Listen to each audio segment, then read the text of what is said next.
There's more lore in Brawl Stars? Yep, turns out in the 3 years since we last covered it, there have been a load of new secrets that have been added to this game that not only mess with our original theory, but they potentially screw up the entire timeline of this franchise. Let me show you. Hello Internet! Welcome to Game Theory, the show that once you subscribe... That's right, loyal theorists, we're finally paying another visit to the amusement park turned battle royale, Brawl Stars. If you don't remember, 3 years ago, we teamed up with Keristoufi to help break down the hidden lore of this game, because Matt and I initially weren't sure that there was going to be much in a top-down mobile game, but boy were we wrong. There was a secret hidden radio station, mysterious packages sent to YouTubers like Kairos, and the piece de resistance, a video designed to attract investors into financing the theme park. Trust me, it's more interesting than it sounds. This thing was full of references, cries for help, and surreal visuals that would make anyone's head explode. We discovered that this game was taking place in a theme park known as Star Park, and the matches we've been playing on our phones, they're completely real. As the host puts it, in the future, the children control us in glowing rectangles. To do this, Star Park built a model version of the park full of these brawlers for us to control. But it turns out these brawlers aren't just mindless toys we're playing with. Throughout the video, we saw people asleep while still moving around, including some real-world versions of brawlers. This tied into Star Park's hidden radio station, the WKBRL, which would keep telling us to stay asleep, to not awaken, and to continue exercising and smiling throughout the day. This is your smile reminder. Smile, smile. Smile! This was then hypnotizing the guests, the staff, and yes, the brawlers. While their bodies were in a trance-like state, eating, exercising, and resting in the real park, their subconscious minds were being put into the model brawlers we were controlling, all with the goal of training their minds subconsciously into becoming super soldiers for world domination. Bet you didn't expect that from a random mobile game. It was a lot to cover, but that was basically the entire lore of Brawl Stars. Or so I thought, until I went to VidCon. Firstly, I just want to say how great it was getting to meet so many of you there. Truly, it was a life-changing experience for me. But secondly, whenever I asked anyone what game they'd like me to cover in the future, the one response I kept getting over and over again was, you guessed it, Brawl Stars. And when I asked you why, you guys told me about a new set of videos, a secret CCTV feed that was full of that sweet, juicy lore. Lore that might actually poke a few holes into our initial theory. So, of course, I had to check it out, and you guys were not lying. There is a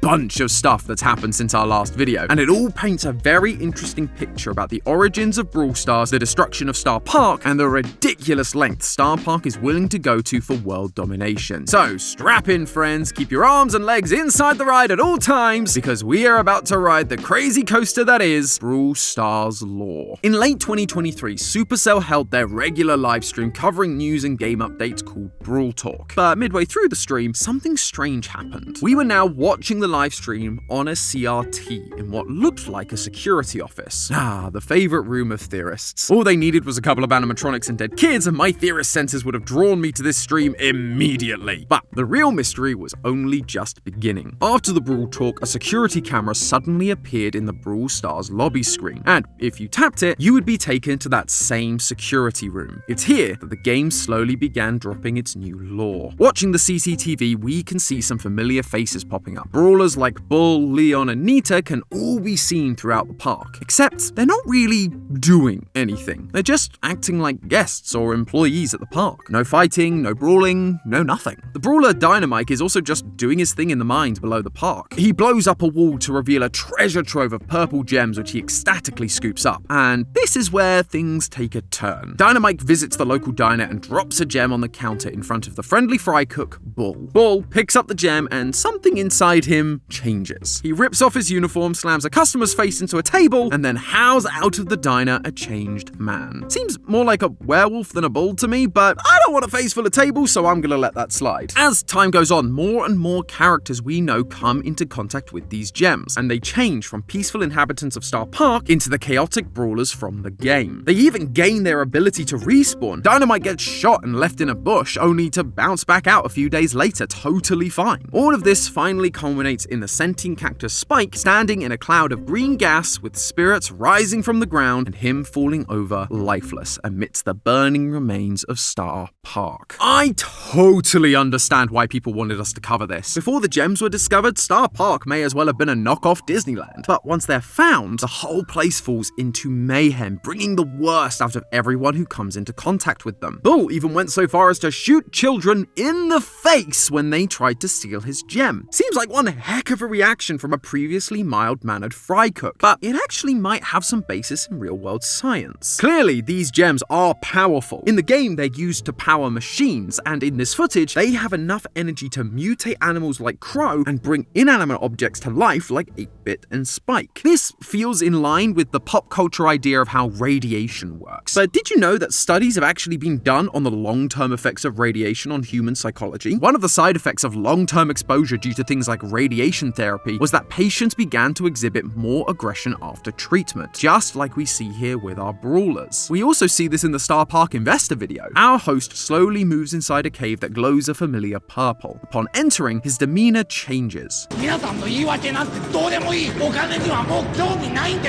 This man has remained calm and collected the entire video, including when he was having his hand burnt off by acid. And yet, suddenly, this is the moment he loses his composure and becomes aggressive towards the viewer. If you look closely at the scene, you can see an employee using a pickaxe. That's not a typical construction tool. He's mining for something. And notice how his orange jumpsuit looks almost white at the bottom here? The color is being blown out because he is standing right next to a light source. The light source that is also making the entire cave purple. It's the gems. At the same time, another employee is carrying sacks out of the cave, which look awfully similar to the classic bags used in mines to carry precious materials like gold or gemstones. That's why once our host enters the cave, he loses his composure. The radiation from the gems twists his mind into an aggressive state, just like our brawlers. But this presents a bit of a problem. Back in 2020, Brawl Stars content creator Gamba received an old laptop directly from Star Park, and it contained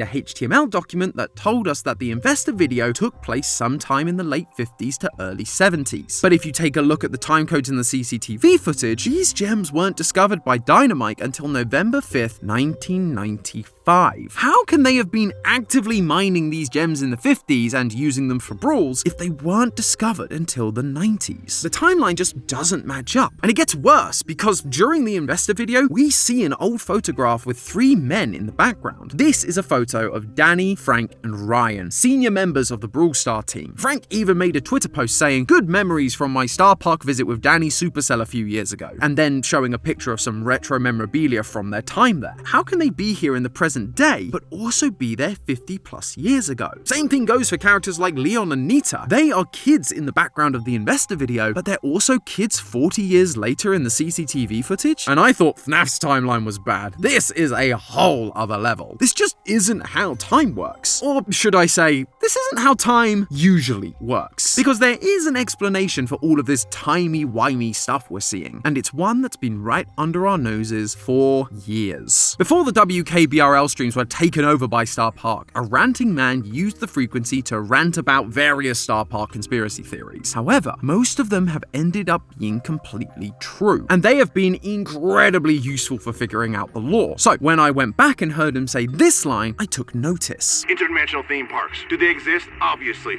Are they expensive? You bet your butt! Star Park has invented interdimensional theme parks. The word interdimensional means something existing or traveling between dimensions of space and time. Star Park exists between dimensions of time and space. This could explain a lot of the timeline issues we've been having. The gems were discovered in 1995, but thanks to Star Park's development of interdimensional theme parks and their control over time and space, they were able to go back in time and mine them in the 1950s. 1950s. It could also allow you to bring the Brawl Stars developers back in time to visit the park in its prime. The question is, how? Well, I have one word for you theorists: wormholes. Wormholes are essentially portals that are connected together across time and space. One part of a wormhole could be here, in our universe at this very point in time, while the other end could be in the past, in the future, in a distant part of our universe, in another dimension entirely, or any combination of those. Right now, wormholes are just hypothetical, but they do follow Einstein's general rule of relativity, so they are technically possible. We've just never managed to create or observe them. Star Park, on the other hand, seems to have figured it out. A couple of weeks before the release of the investor video, players were able to access a new minigame called Project Laser. It's a retro scroller shooter where you control the character 8-Bit as he shoots enemies and meteors across the cosmos. As you do, you come across a strange portal. If you follow your gamer instincts and just shoot it, you can fly through it and find yourself in a new world full of slug versions of our brawler friends, and a large dome that looks strikingly similar to Star Park's central dome. 8-Bit used a portal and is now in an alternate dimension. Star Park still exists, the inhabitants are just slugs instead of humanoids now. That, ladies and gentlemen, is what I call an interdimensional theme park,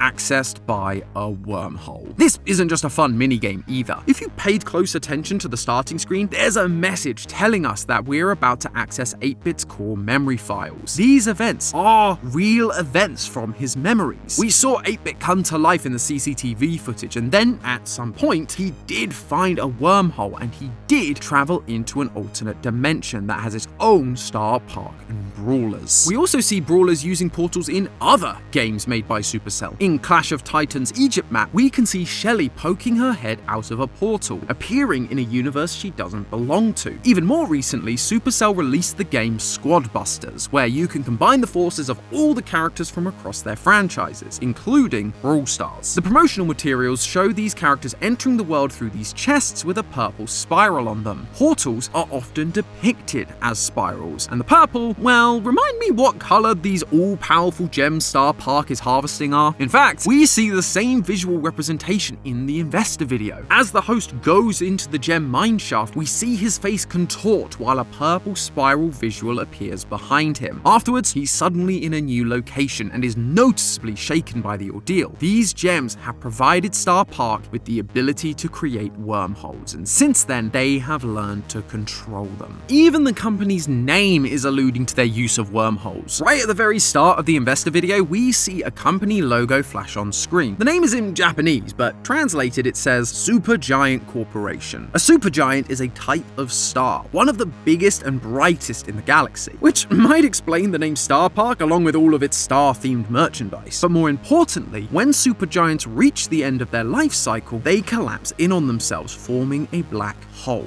Now yes, black holes are not the same as wormholes. A black hole is basically a one-way trip to nothing. But scientists have theorized that you may be able to connect two black holes together, or that a black hole could connect to a theoretical white hole. In both cases, that would turn a black hole into the opening of a wormhole. And what do we see at the end of the CCTV footage in 1995? A completely destroyed Star Park. A dying star, if you will. And when the star dies, it creates a black hole. This destruction in 1995 led Star Park to harness the power of the gems and create wormholes in order to go back to the 1950s and start over. It's kind of poetic when you think about it. But why are we seeing other versions of the park across dimensions like in 8-Bit's minigame? If the goal was just to fix their failed attempt at a park and become a bigger success, they could have done that with just one time travel trip instead of going interdimensional. And good luck trying to explain that cross-dimensional revenue when tax season comes around. It just doesn't feel like a viable business move, and that's because it isn't supposed to be. In our previous theory, we proposed that these brawlers had their minds separated from their bodies. Star Park was putting the minds of the brawlers into these tiny models that we see in the investor video in order to train them as super soldiers. Their bodies would remain active inside the real park, eating, exercising, and resting, all while in a trance-like state thanks to the Star Hat and WKBRL streams. Meanwhile, their subconscious minds were inside these models, able to partake in thousands of brawls, all while being controlled by us players. When they died in the game, they'd just have their minds transferred into a new model and go again. Eventually, they'd be pulled out of their trance with all the knowledge and experience of battle, ready to take over the world. At the time, this was our way of explaining how the characters were able to respawn. But as we saw in the CCTV footage, these characters kinda just can respawn thanks to the power of the gems. However, while the justification for their respawning may have been debunked, I still believe we're on the right track with the super soldier idea. We just need to think